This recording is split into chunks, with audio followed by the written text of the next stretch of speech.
All right, good evening, everyone, and welcome back to the Football Tribe UG channel. Robert Kesakos is your usual suspect. Welcome back to yet another live broadcast on your favorite football updates channel. It's a pleasure to be back on this beautiful Sunday night with a quarter to the top of the hour of 11 p.m. when we officially get here. It's good to be on time because oftentimes we've come late, and every time we manage to make it on time, that's actually earlier than much expected. But yeah, we are back. We are back to once again digest the latest stuff from the world of football. Apologies, was just having our audios tested just to make sure everything does check out perfectly well. I hope you've had a wonderful weekend. It has been an action-packed weekend, as pretty much was expected going into it. Of course, the action is still ongoing. In the Spanish La Liga, there's a game coming up at 11 p.m. That's between Celta Vigo and Real Madrid. Then in the Italian Serie A, I think the game is getting underway between Napoli and Juventus. There've already been some games played over there. The Premier League match day 15 is all but wrapped up because we still have a game to go about. That's on Monday Night Football when Wolves take on Manchester United. So we'll begin with, there's only one place to start, really, if we are being honest. For those of you, yesterday we were unable to react to it because it came in as part of the match reaction. Much later on, that's when news started coming out about Mo Salah's interview, or explosive interview, as you would like to define it, that he had done with in the mixed zone. For those of you that follow the media well enough, you know that there's what they call the mixed zone, where usually players, after a game of football, get to interact with journalists, and they ask a question or two, usually about the game and things like that. Yesterday, for a player who not so far ago was being criticized by the likes of Yemi Karaga, that he never does interviews unless he scores a hat-trick, or unless he's he has a contract that is not yet signed. Well, he came out to speak, and unfortunately, those who have been urging him to speak are the same people who do not like what he had to say. I mean, you can't have it both ways. You cannot ask me to speak and then also determine how I speak. So that's basically how it's been over the last many hours. So he came out and spoke in an interview with journalists that lasted about 7 minutes thereabout, really. So Mohamed Salah, he says he feels that his club are tossing him under the bus. This has come after a series of 3 games where he's not started. In that draw against Leeds, he was an unused substitute. He does feel frustrated as a player who thinks that he's done enough for this club to earn his place in the team, not to have to work for it every day. And as soon as I saw his comments, as soon as I saw the particulars of the words of his interview, I knew the media was going to jump to his criticism. And there's been, even those that have tried to defend him have concluded their statements with a big but, with a big but, but, and I want to call them out. People like Danny Murphy, Michael Owen, and everybody else. However, I also want to look at his interview as a blessing in disguise. I know that Jamie Carragher, but most importantly, Gary Neville, were all possibly preparing their scripts, their paragraphs and monologues to discuss Arsenal's defeat against Aston Villa, as though Arsenal are some form of demigods in football, that they cannot lose a game, or that they shouldn't lose a game. And they want to go under the pretext of, we defined Arsenal just a couple of days ago as the best team there is in Europe right now. That was last week, midweek, or when they beat up against Bayern Munich in the UEFA Champions League. And when we came out to, discuss Arsenal as the best team in Europe at the moment, when we discussed Declan Rice as the best midfielder in Europe at the moment, and the funny thing is that people ignore the key word, at the moment. At the moment. That means it's momentum, it doesn't mean historically. It doesn't mean that's how it's going to be forever. It doesn't mean it cannot change in the particular context of this very season. So while Yemi Karaga and Gary Neville were preparing, their verbal artillery and all sorts of criticism, fair and unfair, deserved and undeserved, while they were preparing that to, bring it, because usually when you have a Monday night fixture, it does come in that the Gary Neville podcast in the aftermath of that game or before that game. So, Mohamed Salah has set the tone, has created the perfect diversion that possibly Arsenal, that possibly Chelsea, that possibly, even the praise that Man City would have needed is diverted all that attention to just Liverpool now. And I think that's where the conversation will be. Sky says, hi Sky, good to have you on the podcast. Kindly like the podcast, but also consider subscribing to the channel if you're new here. Welcome to the Football Tribe UG channel. Robert Kesakos is my name, and I do come to you live from Kampala, Uganda. Do let me know where you're joining us from and what team do you pay allegiance to in case there is any. So, anyways, so in other words, he expressed his dissatisfaction with the team. He says that somebody within the club possibly wants him out of the club. He says his relationship with the manager, which was so good, has gone bad in recent at times, almost non-existent at best. That's how he described it, and I found not just the selection of words interesting, but I found the interview in itself quite very, very honest, because, he did not go out there to be PR right, to be media right, Meanwhile, the game between Napoli and Juventus is still goalless.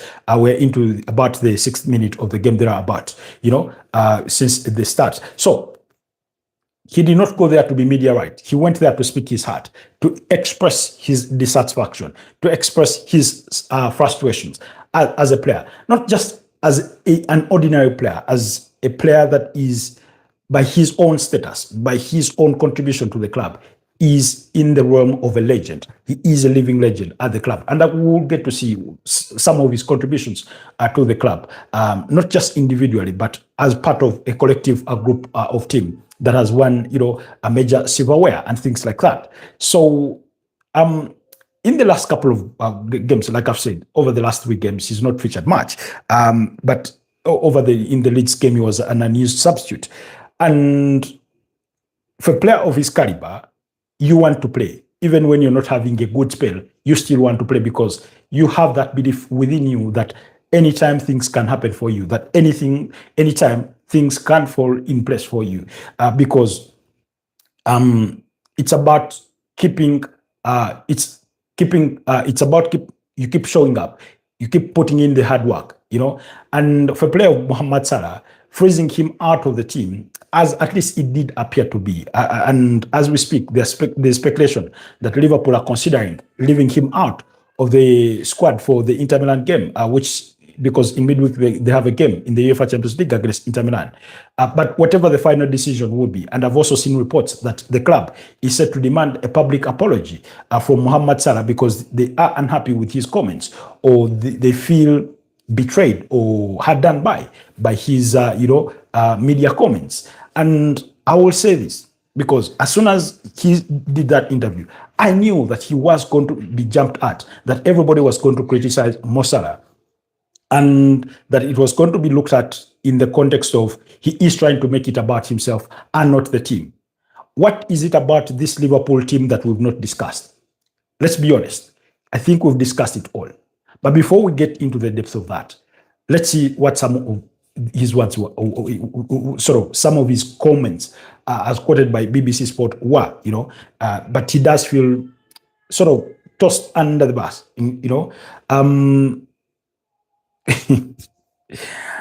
He said, I said many times before that I had a good relationship with the manager, and all of a sudden, we do not have any relationship. All of a sudden, we do not have any relationship. I do not know why, but it seems to me, how I see it, that someone doesn't want me in the club. It seems like the club has thrown me under the bus. That is how I'm feeling.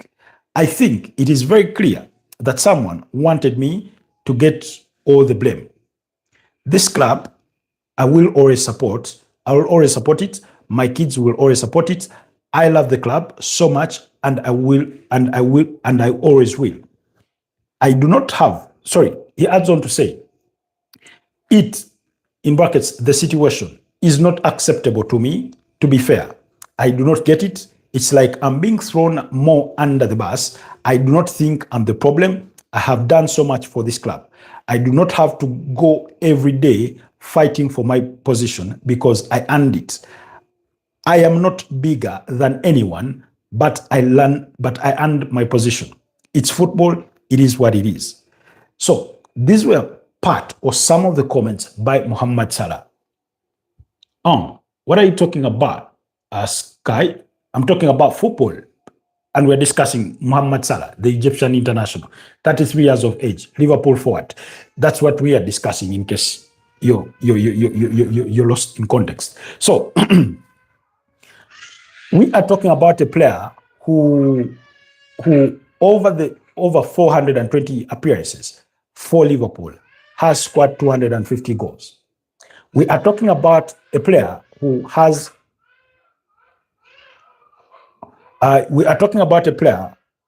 been one of the most consistent Liverpool players over the last 5 years or so. And not just as a Liverpool player, but as a Premier League player overall. And I do not think, if we go back in the years in between for which he has lived in the Premier League until now, that there has been a more consistent player than the Egyptian international. We're talking about a player who last season equaled the record for the highest goal contributions in a single Premier League season. 28 goals, 18 assists, a 46 goal contribution. You say, Sky says he's from Uganda too. That's a very, nice to learn. Thank you so much, Sky. So, really, let's not sugarcoat it. A lot of Liverpool players have been criticized for Liverpool's recent underperformances. And the way I look at it, and I've already said, when you single out individuals, you sort of lose the point. Because then you focus on that 1-2 individual and take the assumption that it's all they are doing, that everything that is not going right is orchestrated or is because of them. We have gone over the reasons as to why Liverpool have struggled, some of the reasons that we think they are struggling this season, and we won't repeat them in terms of detailing them. But among them has been the departure of some key players. We mentioned Luis Diaz, we mentioned Alexander Trent-Arnold, and the others. We did mention the passing, the unfortunate demise of Diego Jota during the course of the summer. You can never determine the cost of grief or the weight that grief can put on your shoulders until you find yourself in that moment. 3, we've talked about the many changes in the team in terms of the playing group in comparison to what that group was last season. You have so many new players who are trying to gel into this team. Then, injuries themselves became a factor. Not to all of them, but players like Aaron Ramsey-Becker, we know how crucial he is to that team. He suffered injuries. Jeremy Frimpong, their replacement for a right back, he suffered injuries. Conor Bradley, after the November international break, was out through injury. Same for Florian Wirtz. Giovanni Leoni suffered that injury. Ryan Gravenberch at the start of the season had his own injury. Alexander Isak has been in and out of the team through injury. It's not the sole reason for their poor performances, but it is part of the reason. So we've gone through, and then the pressure on the shoulders of Arne Slot as a manager, because we spoke about a manager who won the Premier League title with the squad he inherited, and then the club went and invested about £450 million in him to improve that team to even go to greater heights. And then things have not gone as planned in the early stages of the season. Forget the 5 consecutive wins in the Premier League at the start of the season that put them at the summit of the Premier League with 15 points. including beating the likes of Arsenal on match day 1, on match day 3 by a goal to nil. All those factors we discussed. Like I said, in the criticism of their poor performances or their underperformances, for me, part of which I feel their lack of energy and vigor working as a team, that die-hard attitude, the way we saw the Liverpool under Jurgen Klopp, the way we've not seen it in recent times, is part of those reasons. Now, depending on who is discussing Liverpool, as with respect to their opinions, some people find it easy to nitpick and pick up on some players. And in some cases, it's been well justified, to be honest. The likes of Ibrahim Konate, we've seen that he's had a couple of games where he's had a really, really bad spell, where he's underperformed. But if you single out Ibrahim Konate, then you get the responsibility that his teammates around him have towards him as the collective of a team. Mohamed Salah has been one of those players that has been singled out. And, there's as many arguments as we do not know whether he's lost his legs, maybe he's come good and he's hit that age where everything begins crumbling like a house of cards for him. I'm not convinced to believe that a player who scored 28 goals last season is incapable of even scoring 15 goals this season. By the appearance of things, I'm not convinced so. Especially, not going just by the measure of what he did last season, but by the consistency he's had over the last couple of years in the Premier League, ever since joining Liverpool from AC Roma under Jurgen Klopp. So, some people have singled out those. Ibrahim Konate and Mo Salah have been usual names. Many times they've tried to pick on Florian Wirtz, and I'm one of those that have really, really defended Florian Wirtz. Then others picked on, the captain, Virgil van Dijk. But when you start singling out individual players for the inefficiencies of the entire team, you are bound to lose the wider debate, the wider discussion in regards to the team. Because I do not think that a player like Virgil van Dijk, a player like Mohamed Salah, needs what to be told to do on the pitch by his manager. I certainly do not think so. We're talking about the captain in Virgil van Dijk, with all his experience, having been at Liverpool since January 2018. He's been a leader, a rock in that team. Suddenly, we've seen his own lapses in concentration. Go back to the loss in the UEFA Champions League against PSV Eindhoven. Nobody tells him to hang his arms up like he's a basketball player or a volleyball player attempting a block before Liverpool conceded that penalty. We saw the goal they conceded against Sunderland. He was suspecting that, So, and I point that out to bring out that as you magnify your lenses on Mohamed Salah or Ibrahim Konate, even the captain himself is suspect. And when you go to their left back, where it's been Milos Kakes and Andy Robertson, they've been far from perfect. When you go to that midfield, they've been far from perfect. You look at the forward lines when Alexander Isak is played. Tell us, he only has 2 goals in Liverpool colours. One against Southampton in the EFL Cup, and another recently against West Ham United. This is a player that cost them £125 million. But at the start of the season, we know why he did not start the season or featuring straight away. But even when he started featuring, we know why he was underperforming. But we are long past that debate, that argument of lack of fitness. We are way past that argument. Long past that argument, really. That debate is long overdue. Meanwhile, Napoli are already in the lead against Juventus. They're leading that game by a goal to nil. Apologies. For some reason, my feed had frozen. That's why I was unable to give you, the actual, the news in real time. So apologies on that. My bad. But also the game between Real Madrid and Celta Vigo has also kicked off at the Santiago Bernabeu. in just a bit, I should be giving you who the goal scorer was for this Napoli side. It was actually Rasmus Højlund in the 7th minute, with David Neres providing the assist in that game. So you're not missing out on much in as far as things are concerned on that regard. So now, having said what he said, I want us to digest some of the keywords, because people like Danny Murphy have said, oh, that's not how to go about the situation. You go and knock on the manager's door and ask what's going on, what's not happening. I think I need to play. Why am I not playing? And things like that.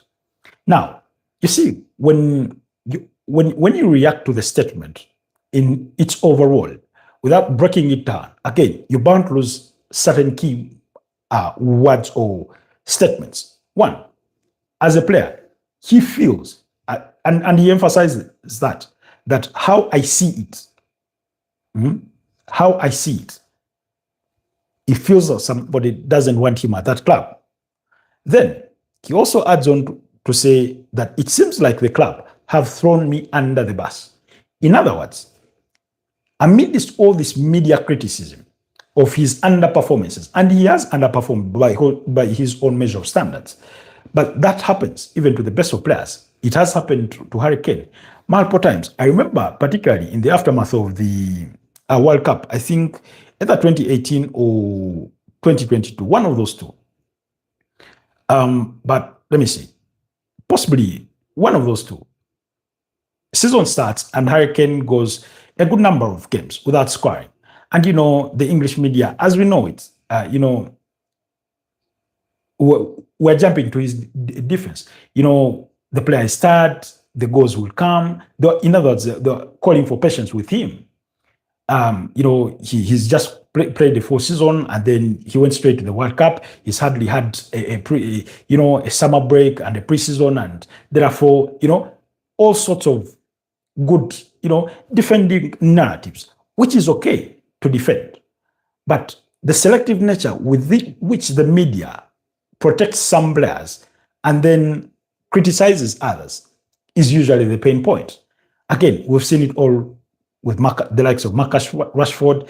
We've seen it in their with their racial bias undertones. For example, if let's say a black player buys a £2 million house, then they're wasting money, they're throwing away money. Then when a white player does it of the same age bracket and profile, then they're sung prices off. Again, go back in the papers, you'll find those kinds of things. So, to bring it back home, Mo Salah feels like in this period of criticism, he feels that the club have not done enough to sort of try to protect his name and his image. Because let's not forget, he is that good a player, he is that big a brand. And he feels that the club owes him some level of responsibility, of courtesy, to defend his name while it is being dragged in the media. Because it's not every day, or it's not like every time players are criticized in the media, they jump to their own defense. That's not how things work, When managers show up for press conferences who have read some of that commentary, those statements, they're the ones usually that speak about the statements and give context. But I do not think that the club has done enough to do that. But also, let's go to the other key part where he says, he talks about his relationship. He says, I said many times before that I had a good relationship with the manager, and all of a sudden we do not have any. Now, for people like Danny Murphy and others like him who are asking why Mo Salah is not knocking at the manager's door to ask what's gone wrong suddenly, this is a statement to respond to you. He said, all of a sudden, that relationship is broken. We do not have any relationship. In other words, they went from banter buddies to silent treatment. That's how I can simplify it for you. And before you ask him to knock on the door, remember he said that, he responded to that relationship is not there. In other words, if you want to put it back to the internal mechanisms of the club, perhaps it's the captain to go over to the manager to intervene. I do not know whether Mo Salah has had the conversation with Virgil van Dijk, or, as they talk in chit chat during team training and dressing room moments, that he's wondered to him, why do you think I'm not being selected? I do not know whether that conversation has happened for then the captain to go and relay to the manager and ask, why is our best player not playing? What's not happening? Is it a change of tactics? Are you giving him rest? What's the justification for this? Whatever the case could be. I do not know if that has happened. But for you to ask that he goes straight to the manager, for whom he says the relationship is no longer non-existent. You and I do not know for a fact that he has not knocked on that door and is been given the silent treatment.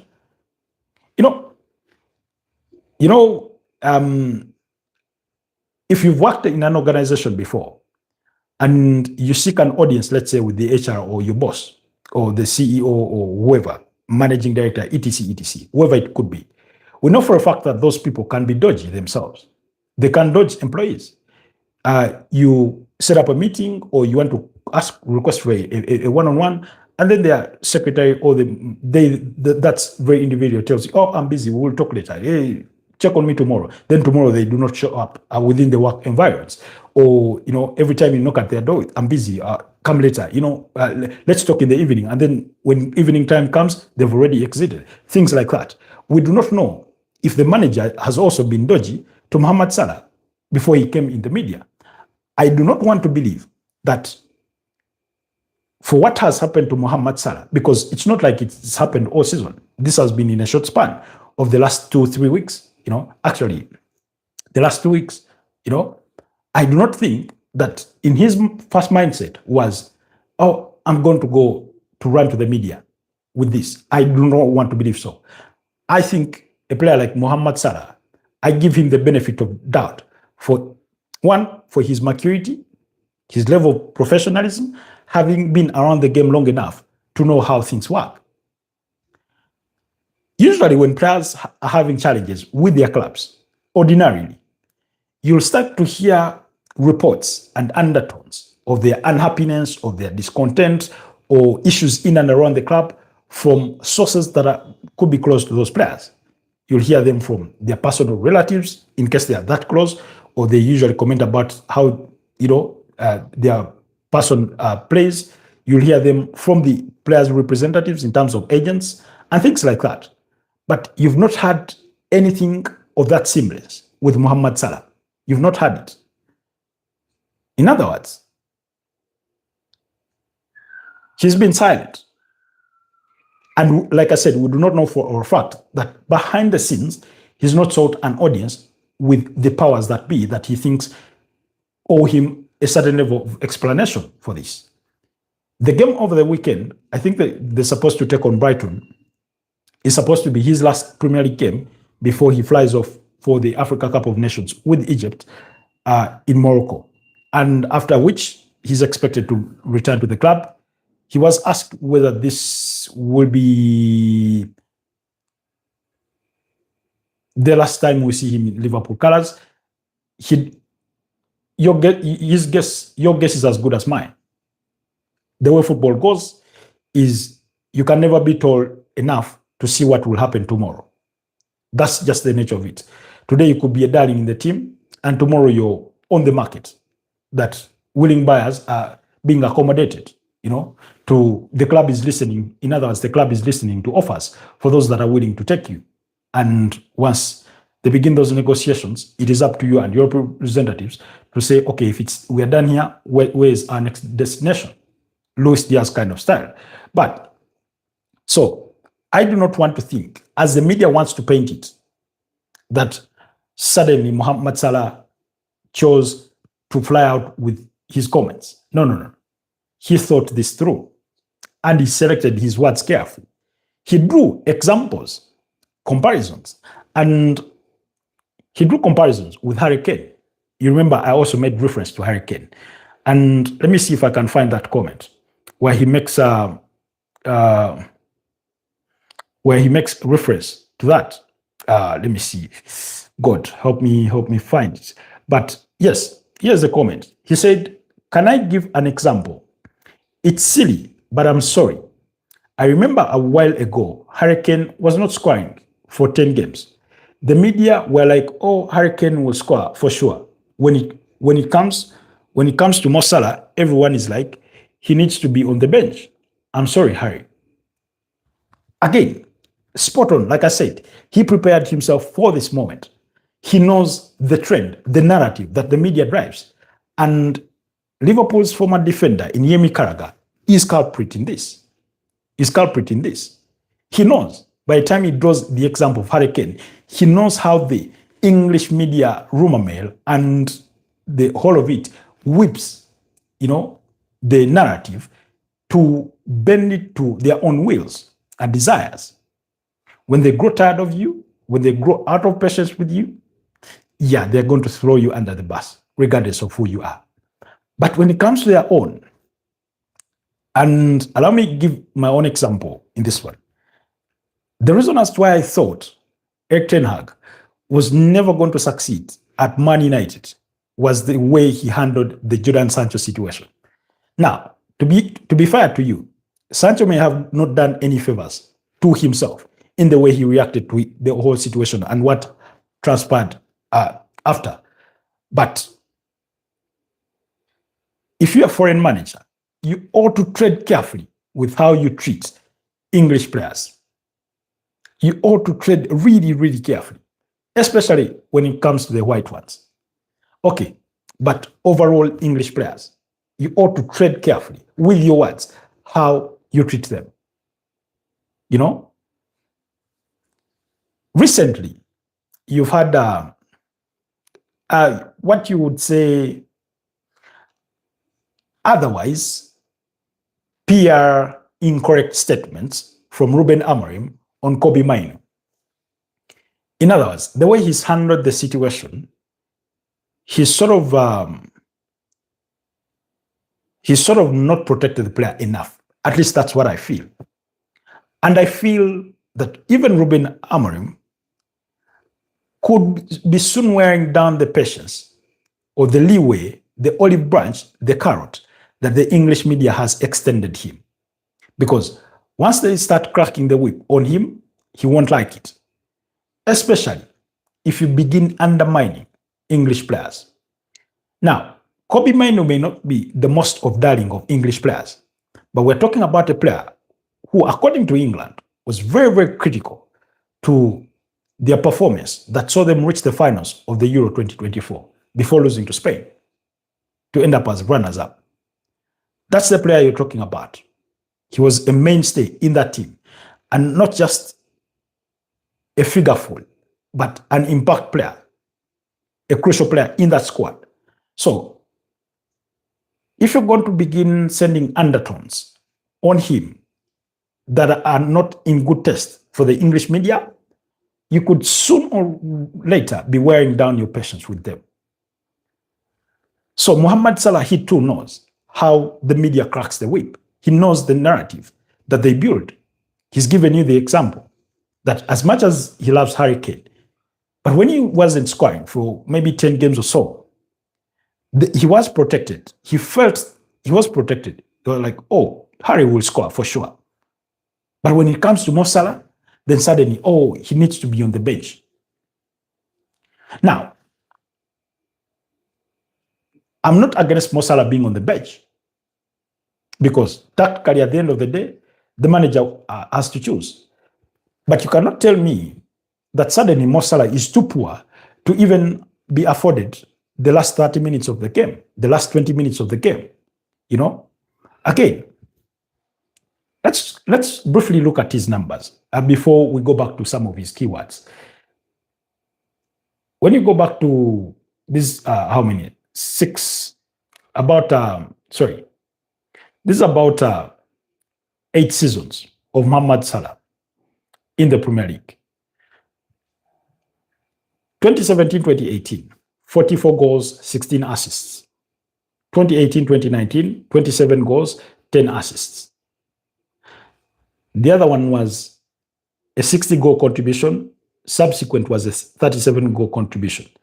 2019-2020, when Liverpool win the Premier League title, 23 goals, 13 assists. 2020-2021 season, 31 goals, 6 assists. 2021-2022, and this is across all competitions, this is across all competitions for Mohamed Salah, excuse me. 2021-2022, 31 goals, 15 assists. 2022-2023, 30 goals, 16 assists.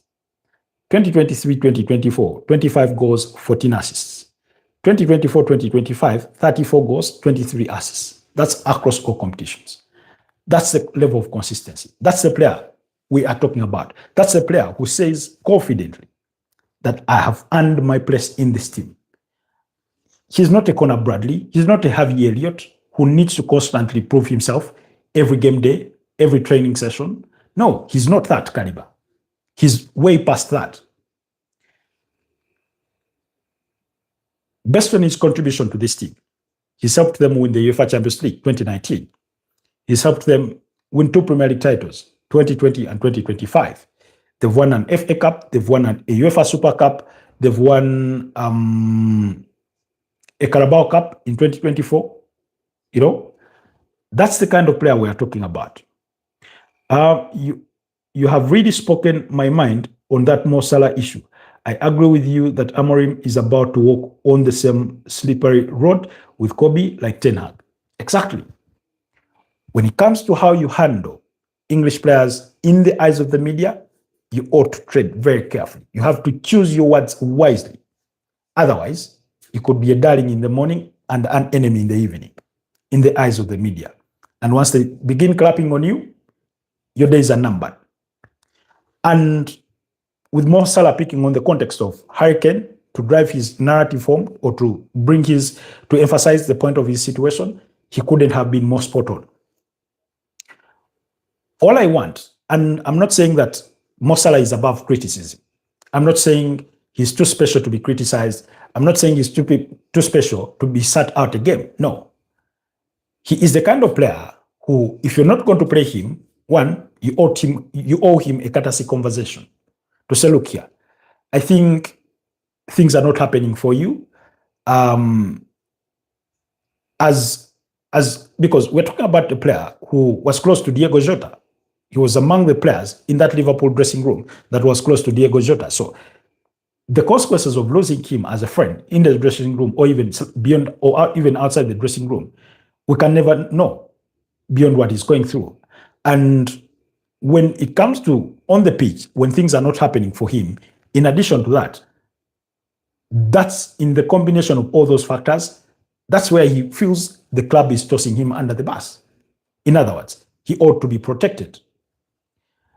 Just a couple of days ago, if not weeks, Lucas Paqueta came out to express his own frustration, I think with the Players Association or something, feeling a lack of support in the wake of him, overcoming the accusations of, breaching anti-betting rules. For he was under investigation for the yellow cards that he had gotten and that people had bet on him to get and things like that.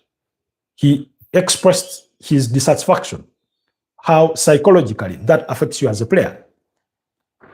When you're under investigation as a football player, whether you're still actively playing or you've been put to the sidelines, the way Mikhail Mudryk was done, you do not know what's going to happen with your future. In other words, you live each day like a drunk man's chicken. Today he says, slaughter it. Tomorrow morning he's like, leave my chicken. In other words, you do not know when doomsday eventually falls for you. So mentally, that takes a toll on you.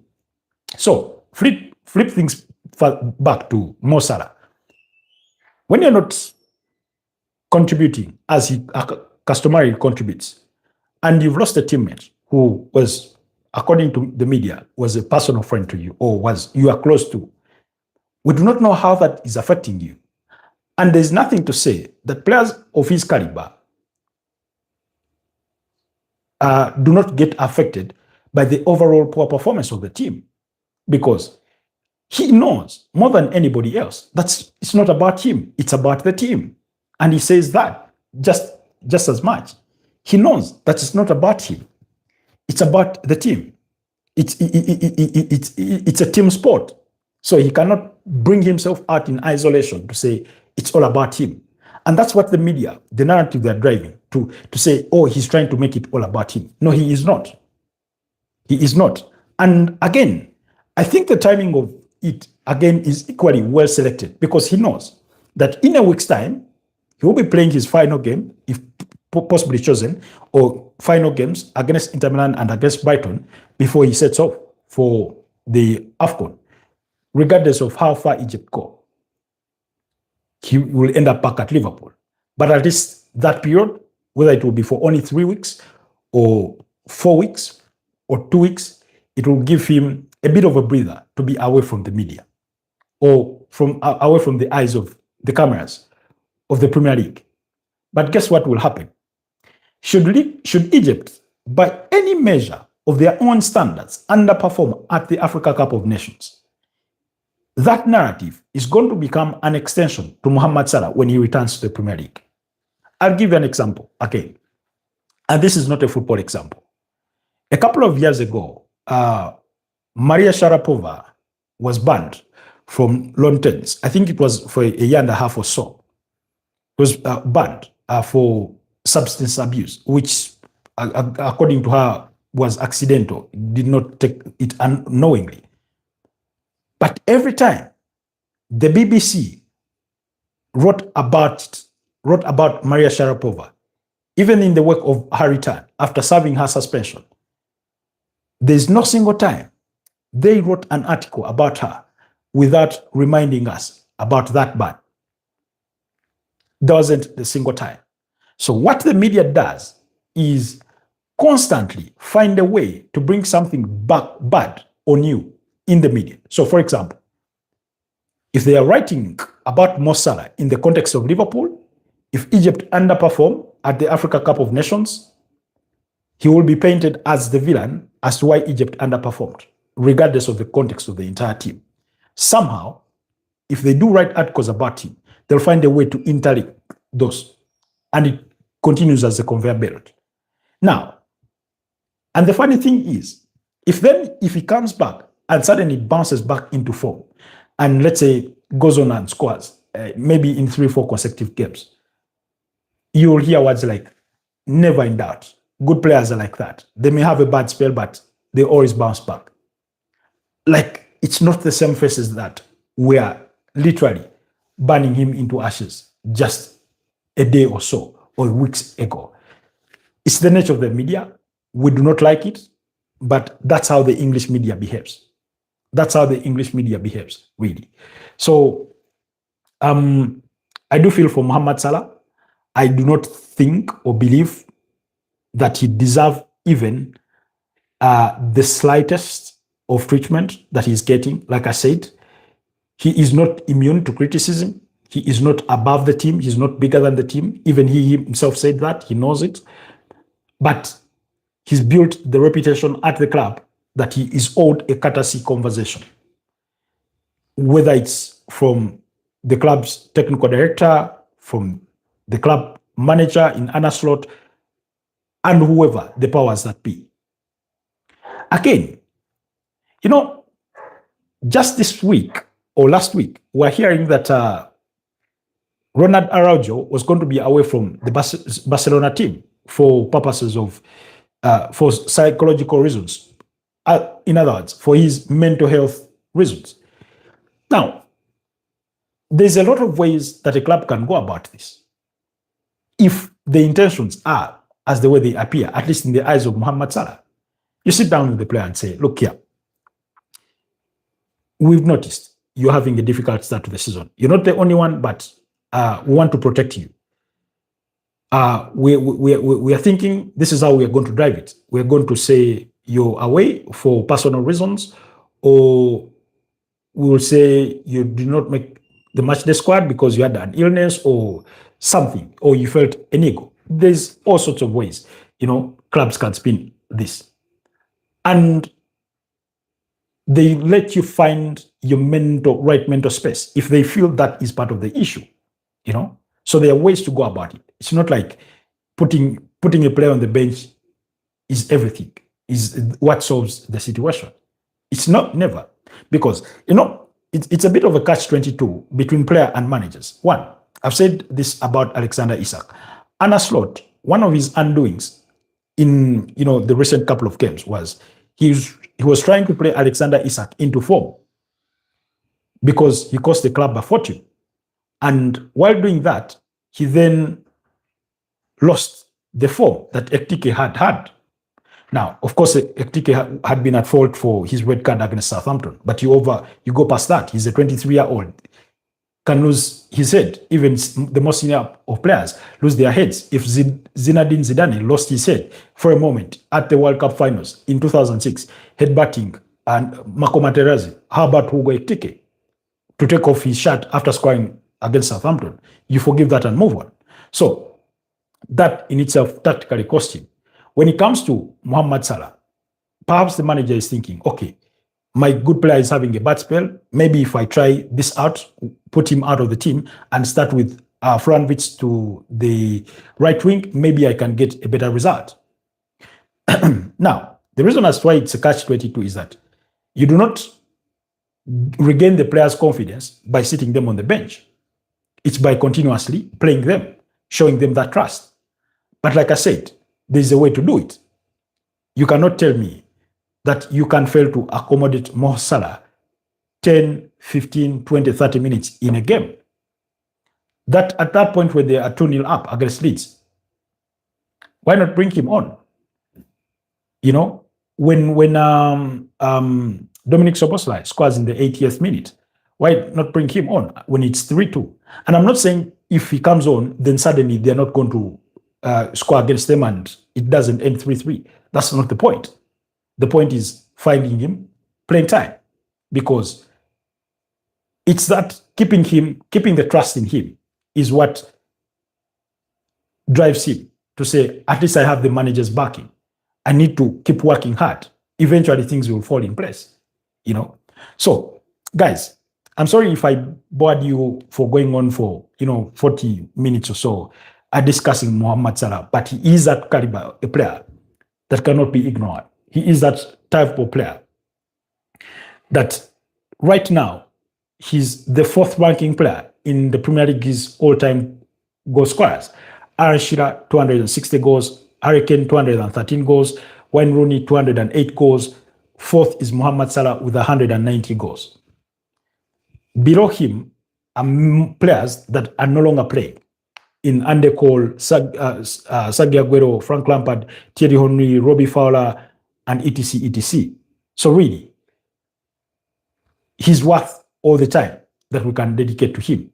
In any case, he's as African as we come. So why not defend our own if the English media is going to crack the whip on him? So really, we owe him that, really.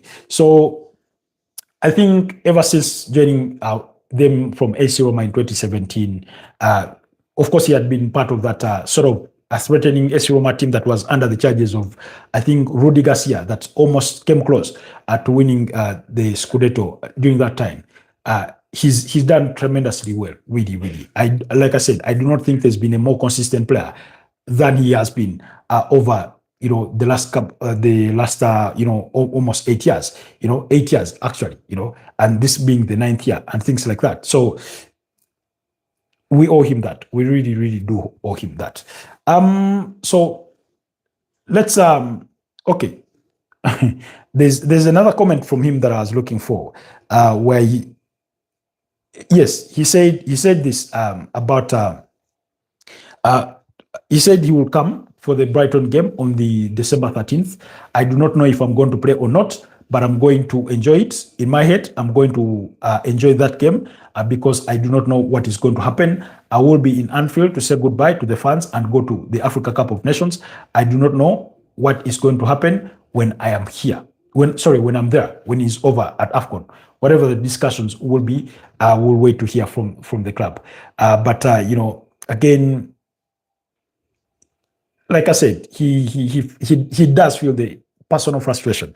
And the way, by the way, the way some of these legends are reacting to it, it's like they were never football players with emotions. You know, we know that they too had their own moments. Only that their own moments, social media wasn't there to over exaggerate everything, and and things like that. So, but he was also asked whether he's frustrated, and he said, with respect, I love everyone. I love Erling Haaland. I'll talk about him. The current top scorer in the Premier League. He is not yet.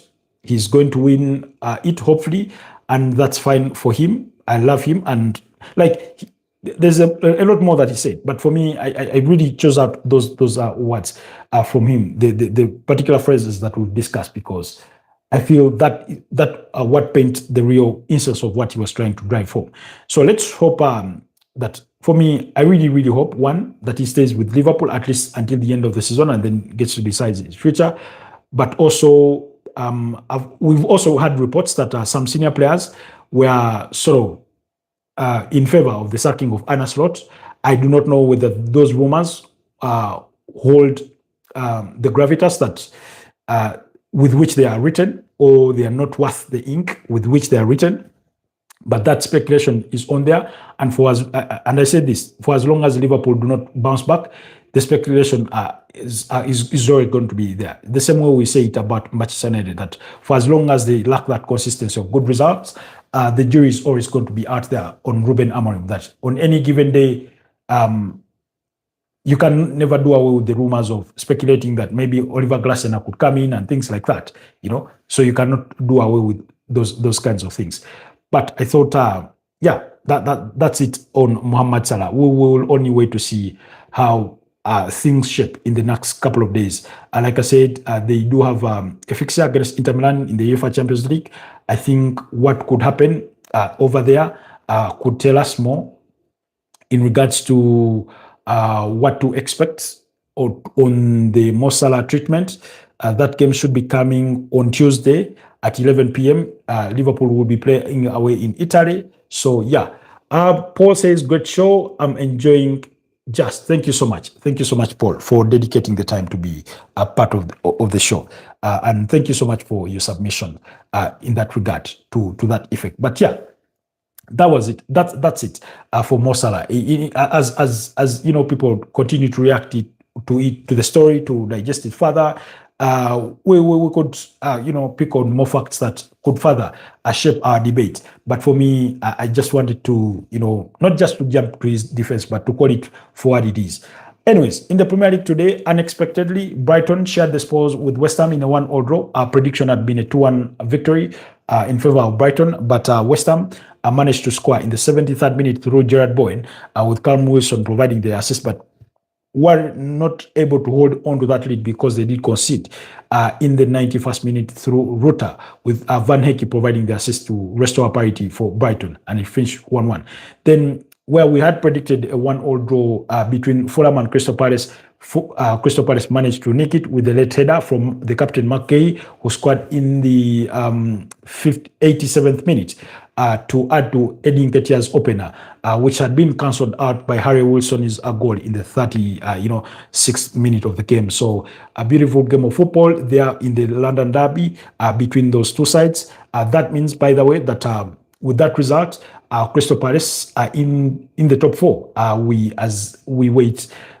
So anyway, even if Man United win their game tomorrow against Wolverhampton Wanderers, I do not think they will be able to knock down Crystal Palace, because they are 26 points. And if Manchester United are able to win, who are currently 12th, by the way, with 22 points, that means they can only go to 25 points, and that will be the equivalent of Chelsea in 5th place. And because Chelsea have a far superior goal difference, that means that they can only rise as high as 6th place. But if they can manage to rise that, you see, the beauty about this Premier League table is that you can begin a match day in as low as 12th, and suddenly you're within the top 6, and you win another game, you're suddenly finding yourself within the top 4, top 3, you just need a good run of a few games. Just win consistently. Win about, let's say, 3, 4 5 games in a row, and you'll see how things really take a good turn for you. Look at a team like Aston Villa. Aston Villa, I think, failed to score in their first 4 games of the Premier League. They had a goalless draw against Newcastle. They got beat by Crystal Palace by 3-0, got beat by Brentford by 1-0, and then they had another draw in there. I think it was against Everton in another goalless draw. But look at them now. They are the most on-form team in as far as the Premier League is concerned.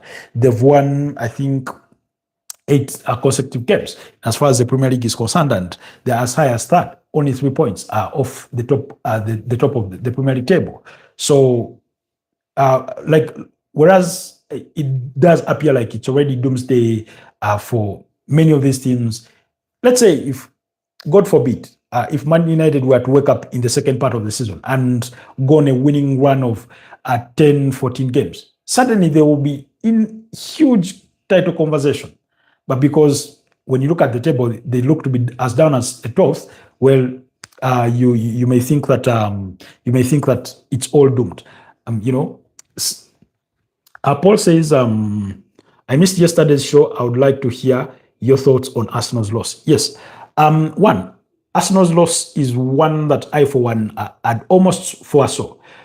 Whereas my final prediction had been a 1-1 draw between the two sides, I had cared to mention in the Friday morning show that that it could end in Aston Villa's way by 2-1. And until the 94th minute, it was 1-1. And I think many of us had thought it was going to end 1-1. Eventually, Emi Buendia, who they had failed to sign from Norwich City a couple of seasons ago, scored to make it 2-1. Here's what I'll say. One, Arsenal's injuries, even with the depth of their squad, I think have cost them, because they've come at crucial moments and also to very significant players. For the fourth time this season, for the fourth time since the 2022-2023 season, Arsenal have had to start a game without either William Saliba or Gabriel Magalhaes. That tells you of the effect that it brings within their backline. And also you saw how their threat in set pieces was highly limited. In fact, against Brentford, they had a 0.0 XG in terms of expected goals from set pieces, and that's very rare of an Arsenal side that have been so good with set pieces. Then, when it comes to their forward lines, we know that Victor Gyökeres is just returning. Mikel Merino did not have a good game. And to be fair, Aston Villa were the better side for me. Whereas Arsenal created some good scoring opportunities, I thought they were the better side. Forget Arsenal dominating possession to no good use, really. But before Aston Villa's winner comes, there are 2 opportunities for which Aston Villa should be scoring to make it 2-1. In other words, it could have easily ended by the maybe 4-2 or 4-1, So the 2-1 in itself could sort of mask how problematic Arsenal had it in terms of defending. One, they did not have a good first half. Eberechi Eze was suspect in them conceding that goal because I thought he did not track well enough Matt Cash at the backdrop of it. And I remember while I was watching the game, I almost wanted to scream at him to say, watch your back, Matty Cash is there, because that's where he was when he scored against Manchester City. He made that run. And if you also remember, he had another opportunity where he hits the side net, still Matty Cash. So then Martin Zubimendi, whereas he did fairly well, you thought he was out-muscled and outplayed in that midfield. But also, it's because I do not know whether it was how Mikel Arteta tactically set it up, but oftentimes the 2 centre-backs in Hinkap and Timber spread apart, and then Martin Zubimendi was pulled into that middle to be as if in the middle of the 2 centre-backs. Now, I did not think that that's a model that would work. Actually, you would rather Declan Rice be the one doing that. And because ordinarily, how they've been doing it is that if they're building up their game of play between the goalkeeper and the 2 centre-backs, and you have their full-backs in usually Calafiori and Timber pushing further up forward, and then you have the 2 central midfielders in Martin Zubimendi and Declan Rice pull out to the wings as though they become the full-backs in their build-up. Now, what you had yesterday was not that, because we know that Urian Timber has been played at centre back.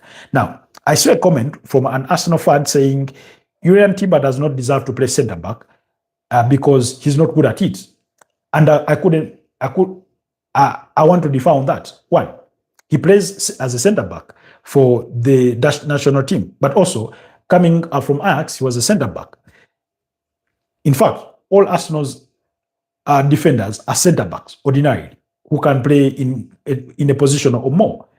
So because he did not have a good day in office, that doesn't necessarily mean he cannot play there, And he's one of the most consistent players Arsenal have had.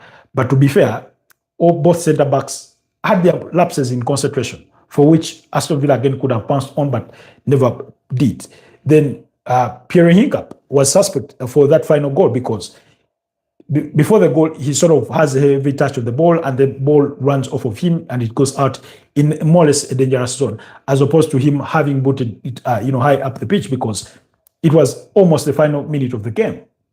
He did not do that, and we saw what the result of the subsequent moments was.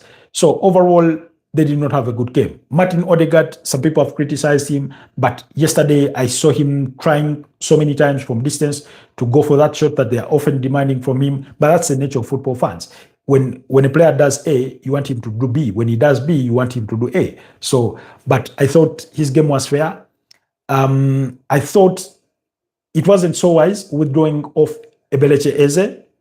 I do not know if you've noticed, but the way Arsenal go about games when they have Martin Odegaard is different from how they go about games when it's Ebeleche Eze or when it has been Ebeleche Eze in that pocket of the 10. Now, my challenge with Ebeleche Eze is his lack of mobility.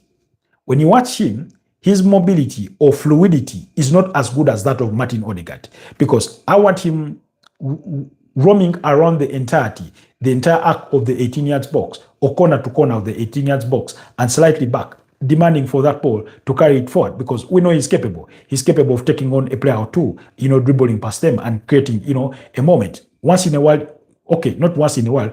In some moments, he could be dispossessed. That's expected, but he is a player capable of taking those risks. Now, he lacks that, because even when you play it to the left wing, you can always, pull that up. You can always come and show your fluidity and mobility. But I thought he did not show that, and he was withdrawn. And because Leandro Trossard ended up scoring what was the equalizer. Victor Gyökeres, again, he lacked that supply. You can hardly blame it on him because I feel that Arsenal have not yet well adapted to his style, as he himself is trying to adapt to it. We made reference to, I think, the game against Chelsea, how Bukayo Saka made his decisions in some of his attempts. We saw the moment when he scores the second goal against Brentford, which Kelleher nearly saved. Yet Victor Gyökeres was there for the, really for that key moment. You thought he would have played him in. So, but Aston Villa were the better side. Again, you could see Arsenal's energy, overall energy. You felt that it's not the kind of energy that we saw them deploy in the game against Bayern Munich, in the game against Tottenham Hotspur, even against Chelsea, even though Chelsea were down to 10 men. You could see almost the facial expression of Declan Rice when he looked over to the touchline to see if his number was one of those that was being put up for a substitution, and it wasn't. That's to say he is tired, because, let's face it, even when you're the best of teams, it's not easy to come up against Spurs, Bayern Munich, Chelsea, a midweek game against Brentford, and then you come up against the most on-form team in as far as the Premier League is concerned. Really, it's not that easy. So it eventually, the last 2 weeks have taken a toll on them, and as good as their squad depth is, the injuries have not helped. So, and then in some moments, you felt Mikel Arteta could have made better decisions. I, for one, I do not know why he bought Christian Noga if he's not going to use him, particularly to see out games. In that moment where you have the tired legs of Martin Zubimendi, you have the tired legs of Declan Rice, bring on Christian Noga to help you see out the game, to help you manage the game in that midfield. Hi, Pedri. Good evening to you. How are you doing? You're very nice, Robert. Thank you so much, Pedri. I hope you're doing okay. I hope you had a wonderful Sunday. Pedri is joining us from Spain. He's a Barcelona fan. So I do question the decisions of Mikel Arteta when it comes to some of his substitutions or lack of, because even when you go back to the game which they drew against Sunderland, I think he made only one or two changes. I stand to be corrected, but as I'm always thinking, there are moments that you could see Declan Rice, even in that Brentford game, that he's run himself tired. Why can't he throw on Christian Noga to help him see out the game? That bit of energy in midfield to run and track players can come in handy, you know. Maybe in that moment, he's the one tracking Emi Buendia. Maybe, you know. So, but for me, the loss to Arsenal was not really a surprise. It was bound to come at some point. It was bound to come at some point, especially given this very tight schedule of fixtures. In addition to their injuries, those players are bound to lose, you know, their gas. You know, so yeah. The big question is going to be, how do they bounce back? How they bounce back is what will be very critical. I like your shot. Thank you so much, Pedri. How they bounce back in their game against, somebody was saying that even if they lose the game against Club Brugge in the UEFA Champions League, what matters the most is the game against Wolverhampton Wanderers. And they couldn't be more wrong, in my opinion, because for a team that wants to build the kind of momentum that Arsenal needs to build, you want to bounce back at the earliest opportunity. That is what gives you the confidence to carry on into the next game. If you lose two games in a row, regardless of the difference in competitions, that could be the start of doubts creeping in, because then you go into a subsequent game and instead of winning, you're drawing, and then suddenly you've dropped points in 3 consecutive games, and that's not good for a team that Arsenal is, who think that they are the title favorites, who think that the Premier League title is theirs to lose in the context of this season, particularly because the reigning champion in Liverpool is not doing himself any favors, and you know. And yet we've seen that whereas Manchester City remain the most potent threat there is to their title chances, they are equally capable of their own lapses in their consistency in terms of losing games or even conceding too many goals, which may be not sustainable over the long run of the season. So, but yeah, Unai Emery always has a bone to pick with Arsenal. That historical context is there. Emi Martinez always has a point to prove. He's a former Arsenal player. We know that when you go back to the 2023-2024 campaign, Aston Villa beat up against Arsenal home and away. They are the only team that beat up against Arsenal in the second part of the season, when they beat them by 2-0 at the Emirates Stadium. Oli Watkins and Leon Bailey. And so that bit of historical context in recent times is also a factor. They come hyped for this game. I remember particularly, I think last season, when Arsenal were playing away to Villa Park, a game that they managed to win by 2-0. Aston Villa put out and paraded their UEFA Champions League trophy that they won, I think, in 1983. I think they were in Rotterdam. So I think they beat up against Bayern Munich in the final by 0-0. So in other words, to try and get into the heads of that Arsenal team. But unfortunately, Arsenal won on that occasion. The same way Chelsea did by parading all their, silverware in that game at Stamford Bridge. So Arsenal is the team to beat. Every team that is going to come up against Arsenal is going to come extra hyped, because they're not just top of the table, but everybody thinks they are the team to beat. And so expect those kinds of efforts. It's up to Arsenal to get the better of the respective teams. So, and then they played, I think, a good number of away games in recent times, which we know, being on the road, your odds are there about, regardless of who the opponent is in the Premier League. So those are my views on Arsenal's loss. I, for one, it did not come as a huge surprise, I think, but they were really hard done by the lateness of the goal. But because we know all teams, even the best of teams, can stomach a loss. But a loss coming in the final kick of the game, that's painful. That's painful. And you could see the disappointment or the frustration of those players. Because I think deep down in them, they had started tuning their mind to settling for a point and say, okay, let's pick a point and move on from there. So that's they were hard done by that. Yeah. Let's wait and see how they behave in their coming fixtures. But Declan Rice is a player that needs to be rested. Same goes for you and Timber. Unfortunately, they are out of options unless they are going to play Mari Solomon in that centre back role on Wednesday. So, but some of those players really need a rest. But because, like I said, the timing of their injuries is not doing them any favors, their team rotation is being hampered a great deal, a great deal. But for Declan Rice, it has to happen as soon as yesterday for him to be rested a bit. Let him sit out more than just a game, maybe a game and a half. Sit him out Club Brugge entirely against Wolves, maybe start him off the bench, whatever the case is. Or if you're going to play him 60 minutes and rest him, because the fixtures are going to continue coming. Because I think when the UEFA Champions League ends with match day 6 and goes into that bit of a break, they have a quarter-final game against Crystal Palace in the EFL Cup. So that's another game that they'll be looking forward to play. I'm sure they would, if it were up to them, they would rather not play it in this month, but they have to play it anyway. In my opinion, he's got every right to say what he said, because you can never treat a club legend like that. He's the man who won you the UEFA Champions League in 2019, the Premier League in 2020 after 30 years, and a 60G last season in the Premier League. Season plus Premier League. I mean, yeah, you again, you couldn't be more right, Pedri. For you do acknowledge that Mo Salah is well within his means to come out and sort of defend his reputation and what is happening at the club. It's not really fair to toss him under the bus. Just imagine if, for example, when Man United win the Premier League title in 2013, and of course the senior players did not appreciate David Moyes. For me, that's why I think it did not work out. Just imagine that we're throwing the Ferdinand, Rooney under the bus for the poor results.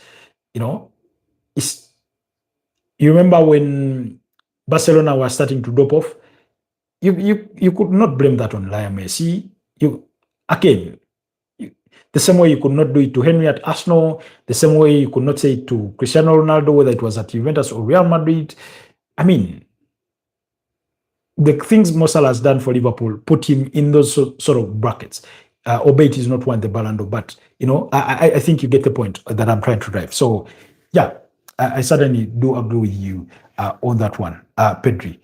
Otherwise, guys, it's been 1 hour and 12 minutes. Why don't you allow me to wrap it up here? That game between Napoli and Juventus is still a 0-0 in favor of Napoli. The goal scored by Rasmus Højlund, with David Neres providing the assist. The game between Real Madrid and Celta Vigo has gone into halftime. It's still goalless. So let's hope for the best. I will be back tomorrow in the morning at 9 a.m. to discuss the list. Anna Slot has to Frimpong. I can't stand him, honestly.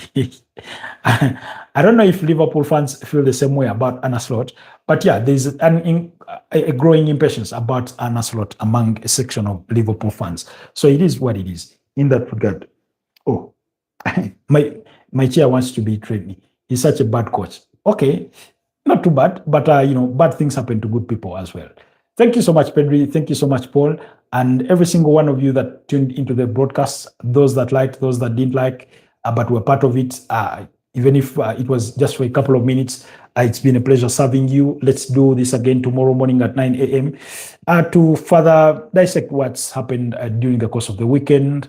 And we'll look at the Man United game against Wolverhampton Wanderers. We'll also look at possibly what's to come in the UEFA Champions League.